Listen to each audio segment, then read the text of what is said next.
In today's video, I'm going to try and remove these windy windows and replace them with some electric windows.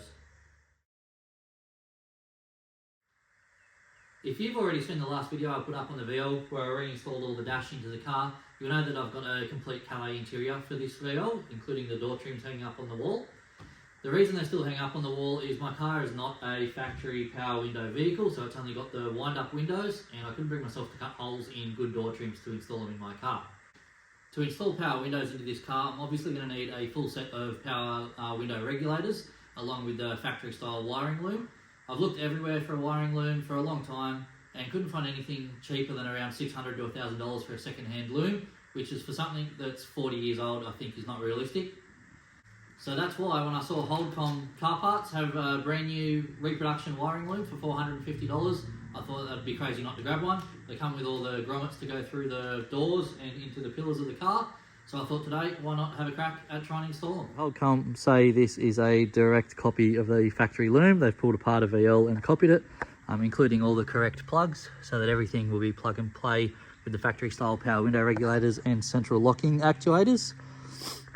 In the middle here, obviously, we've got the main plug that runs to the four-way switch in the center, runs up to the front of the car. Got these plugs here are for the child lockout switch in the dash. That branch there is for the driver's door power window regulator and central locking. And then this piece of the loom runs down for the rear door for the central locking and power window switch. And then the same on this left-hand side, that's the rear door.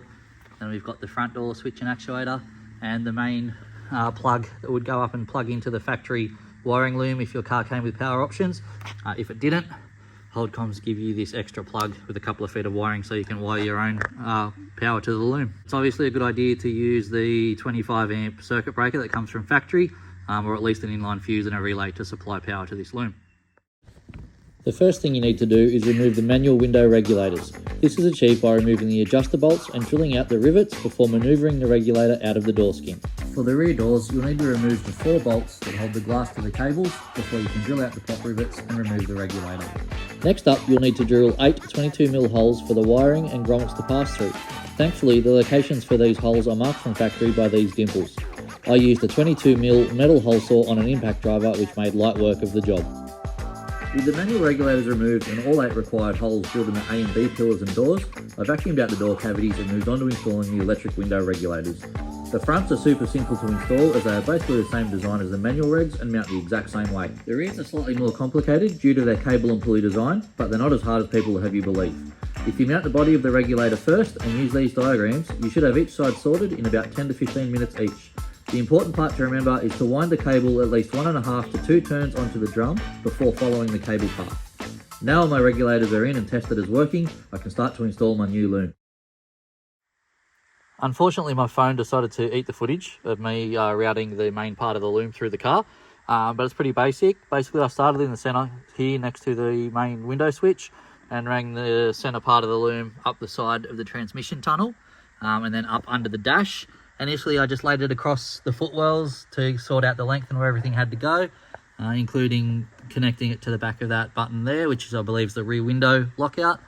I then put the loom up underneath the dash and cable tied it up out of the way before passing it through the hole in the kick panel and out through the door. You can probably just see the wiring there, and into the front door.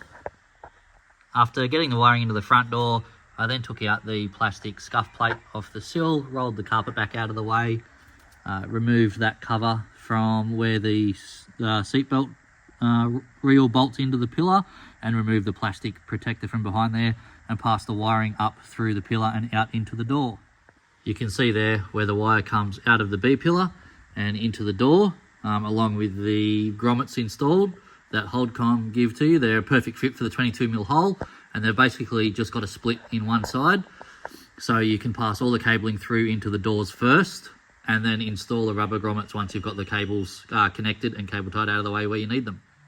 In the back door, you can see, just for testing, I've routed the cable up and out of the way and connected into the back of the switch, just so I can test that it works. I'll grab a shot of each of the back door switches because you need to get the wires in the right spot. If you don't, the windows will go up and down either in the wrong order, or they'll do funny things. As soon as you connect them, they'll go down. It is important that you get them in the right positions. The front doors are much simpler in that they've just got a plug with 2 wires and it can only go in one way. You can't get it wrong. With all the wiring connections now complete, it's time to test out the windows and see that they all work. I've just jerry-rigged up a Makita 18-volt battery with a inline 25-amp fuse. Obviously, I need to connect that wiring that you can see there out through into the engine bay into a relay and circuit breaker. But for now, let's have a crack and see how we went. Okay, so we'll start with the front window switch. We'll do the passenger side, see how it goes. Okay, it goes down quite well. Up works very good, pretty good for a 40-year-old motor.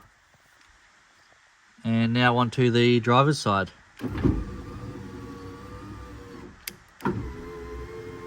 Okay, again, pretty happy with that for a 40-year-old power window regulator. Let's try the back windows. Off the main switch, goes down quite well. And a little slow going up. Passenger rear, a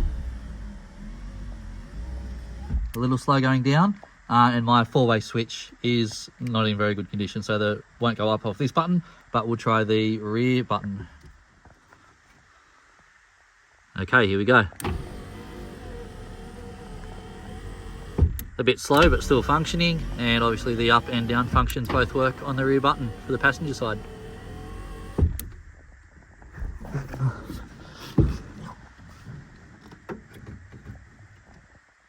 And now the driver's side off the rear button. That goes down really well. And goes up well too, better than the passenger side. So all in all, great success. Okay, so that's it. I've now got power windows in the VL. I'm stoked with that. I've wanted to do that for a long time so I could get the Calais door trims into the car. The products from HOLDCOM were really good. The wiring loom was spot on for the lengths and the plugs. Everything worked perfect. Be sure to only drill the 22mm holes for the grommets. It is tricky to get the cables through the holes, but you don't want to drill the holes too big because then your grommets aren't going to work. In hindsight, I probably should have drilled all those holes in the pillars and the doors prior to the car being assembled while the doors were still off, and preferably before paint as well. It was a little bit daunting drilling into the car with nice paint on it, but if you take your time and go easy, you should be fine. It is achievable. So if you follow the steps in this video, you should be able to install power windows into your own first-gen Commodore. It's not just VL, it should be VB, C, H, K and L. They all share the same doors, glass and regulators. If I've left anything out or missed something from the footage that got lost in the middle of the loom install, be sure to reach out, ask me a question, hit me up with a comment, I'll get straight back to you. That's the whole point of me doing these videos, try and help you guys have a crack at doing some of these jobs yourself. So I hope you got something from this video, give you the encouragement or the confidence to have a go yourself. And if you like the video, can you please make sure to like and subscribe. I'm almost up to 1,000 subscribers, which I think is pretty awesome for just a regular dude having a crack in his shed at home. So as always, thanks for watching and I'll see you on the next video.